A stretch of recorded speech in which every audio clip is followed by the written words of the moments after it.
Hi, this is Arash. I'm a lawyer in Dubai, and today's legal word of the day is acquit. The word acquit is defined as to free someone from a criminal charge by a verdict of not guilty.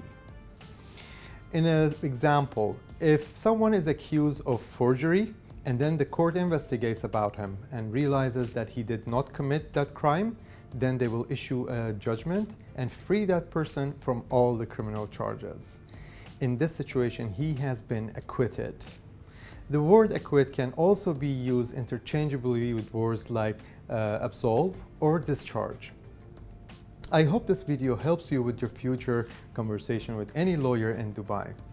If you require any legal assistance such as advisory, litigation, or corporate matters, please feel free to leave me a comment below or send me a direct message. Thank you for watching this.